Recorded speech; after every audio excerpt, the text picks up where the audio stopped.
Hi guys, Samantha from Jessima Tutorials here, and today I'm going to show you how to create faux lapis lazuli. Now, it's going to be a mix between lapis and sodalite, if I'm pronouncing that correctly. These are pieces that I own and they're sodalite. And then I also have some beads here. Bear with me for one moment. And these are lapis, and you can see that they're very similar. The lapis is slightly darker and more vibrant in colour, whereas the sodalite is a little more muted. Now, I've done a lapis tutorial on this channel before. It was a number of years ago, but I have done a tutorial on it.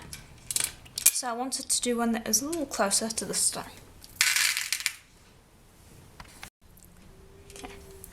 So I've got a few colours here.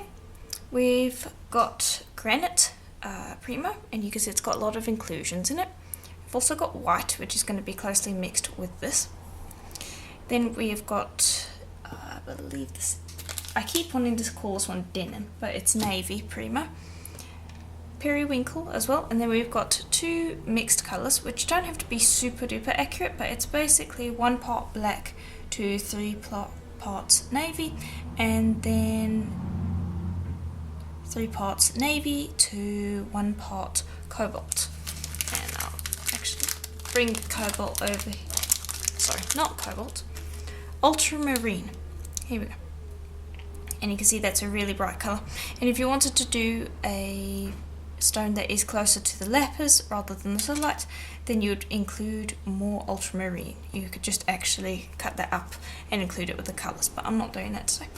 So 3 parts navy to 1 part ultramarine, 3 parts black to 1 part navy. And all we're going to do, I'm going to do these pieces first, but you're going to do the same with the colours. All you're going to do is cut it up. Very simple. You can use a grater as well if you want, but just cut it up nice and fine.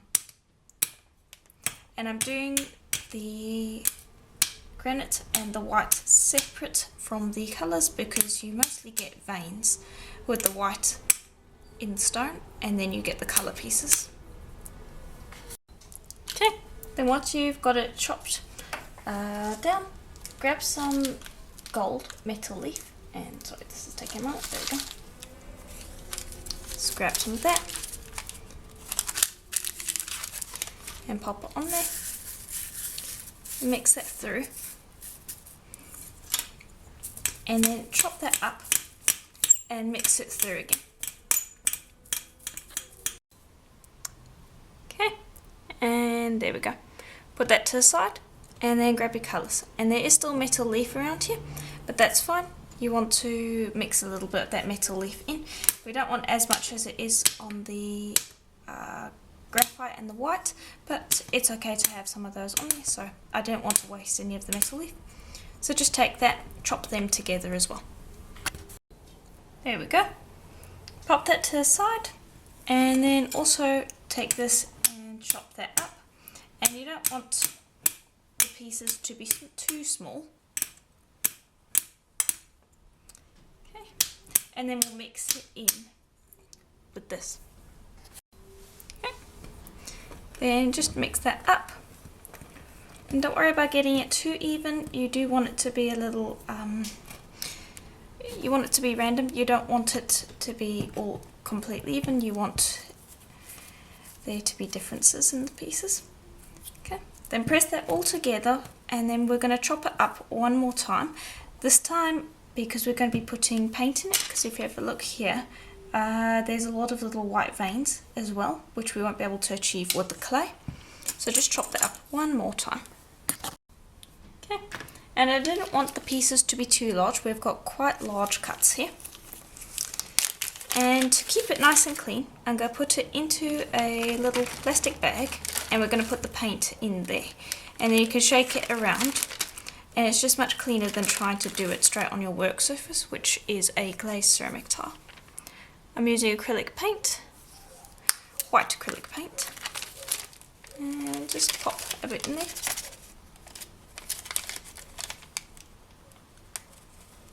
go, that should be enough. Close up your bag, making sure there is quite a bit of air in there because it makes it easier. And then shake it around like so. Okay. Then just tip that out. And you're going to save yourself a lot of mess. You can see there's a lot of paint still in there that was not put onto the clay, and so you do save yourself a lot of mess. I'm repeating myself a lot today. Anyway, separate those out, and you can see that we've got paint not covering all of it. We've got almost it in nuggets, which is exactly what you want. Allow it to dry, which will take anywhere from 5 to 10 minutes. If you're in a place where it's quite cold, then it might take a little longer than that, but you do want the paint to be pretty much dry before you move on to the next step. Okay, and it's mostly dry. There might be a few spots that are a little wet still, but that should work. Then all you're going to do is just press that back together. You can see there is some wet spots, but it should be pretty much dry by now. Just press that all together and form it into a squared up look. Just like this. Very easy. And just spend a fair amount of time pressing it together because it will stick, and you don't need to use liquid clay, but if you don't spend the time making sure that it's all pressed together, you're not going to have that bond later once it's baked. So just spend a bit of time doing this. Okay, and there we go. Now let's cut it. And there we go. You can see how that looks, and that's quite close. I might actually want to mute the colours just a little bit more next time, but the patterning is very close, and sometimes you want it to be a little bit brighter because the colour changes when you're baking. But there you go. Each individual slice is going to look different, and yeah, that went quite well. Okay, now we're going to make a pair of earrings.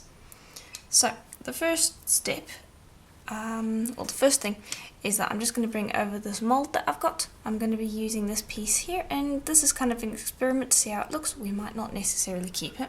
So I'm going to use one of these end pieces that I cannot use for beads. And I'm going to use this one. Put these guys to the side because they are nice pieces. And then we'll use this.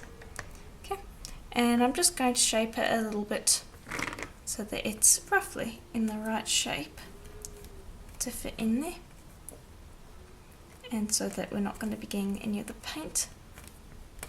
And you can do whatever you want. You don't have to make exactly what I'm doing. You can make cabochons, you could turn them into beads like we're going to be doing, you can make bowls and pendants, anything you want.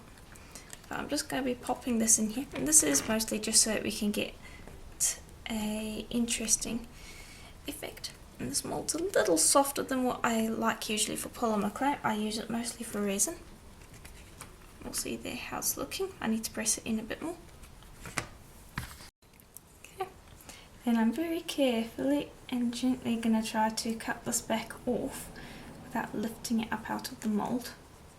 And I might need to take a few passes. There we go. You can see how that's revealing the pattern. There we go. Just want to clean it up as much as I can while it's in the mold so that I don't end up distorting the shape. It's just easier to do it like this. There we go. And all these scraps you can use to make beads. They might not necessarily retain the Lapis look, but you still will make quite nice pieces. Then I'm just going to take that out. And there we go. It's our piece. And I'm going to decide on whether I like that or not. Okay. And I actually do quite like it. I just want to go around the sides here and just round it off a bit because it's got quite sharp sides. And I'm going to make it a pendant. I'm not going to make it into an earring because I just realised, and I know it's a bit silly to have only realised now, but I'm not going to be able to get a reverse of this. So I'm going to put that to the side and we can use that as a pendant, and then we're going to make some beads. And beads will be quite simple. All I'm going to do is I'm just going to grab a piece that I like. Yep. And I'm going to use a cutter, and this will ensure that we have beads that are the exact same size as one another. And these I'm going to use to make earrings. Put that one to the side. And then I'm not going to wrap it all up. I'm not going to immediately pop it into my hands and roll, because we'll end up distorting the pattern too much that way. I'm going to first squeeze on the sides and kind of manually round it out first, so that we've got a little bit of a round shape going, and only then am I going to roll it in my hands, so that way we maintain a lot of the pattern. And then just roll it and make sure that you get a nice clean round. Okay, and there we go. So I had another little mold here, and I really did want to match it with the pendant, so I got this one. And this piece over here, it's not quite as stark as this one, and so not having a reverse isn't such a problem. And I did need to decrease the size of these beads. I pretty much cut the piece in half and then made the pieces. But this can be a pendant on its own, or not pendant, a earring on its own, or you could make a bracelet with it, with multiple beads. There's lots of ways that you can use it. But I really did want to keep this kind of almost geode stone effect, and I wanted to mirror that in the earrings. So I'm going to put these into the oven for a full hour at Primrose recommended temperature, and obviously these pieces you can use them for whatever you want. The smaller the piece, generally the better it looks when it comes to faux stones, just because the larger it gets, the more you can see that it is not in fact the real thing. So I do tend to find that smaller the piece, the better, but again, you can do whatever you want. I'm going to pop this into the oven, might give it a little bit of a sand, and then we can assemble them. Okay, and after baking, I gave them a little sand just on the top and backs, and then I have attached some little eye pins so that they can stick. I've decided against using the beads for the earrings. I actually want to use some real stone, like these, just to kind of set it off and add some of the real piece into the project. So anyway, the next step is going to be buffing. It's not completely necessary, it's just to bring up the shine, and I'm going to be using some Renaissance wax for that.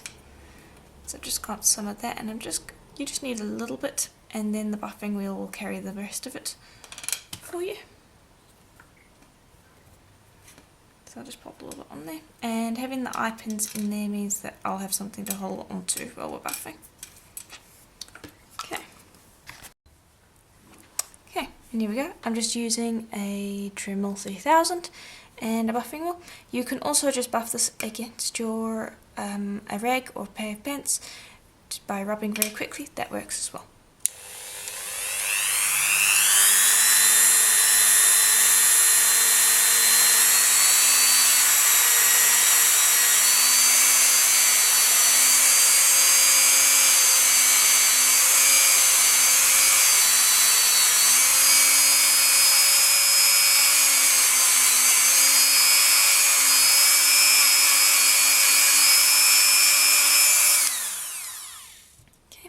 And there needs to be quite a bit more buffing, but I just wanted to show you there how it brings up a nice shine compared to the back, and it really brings out those colours quite a bit.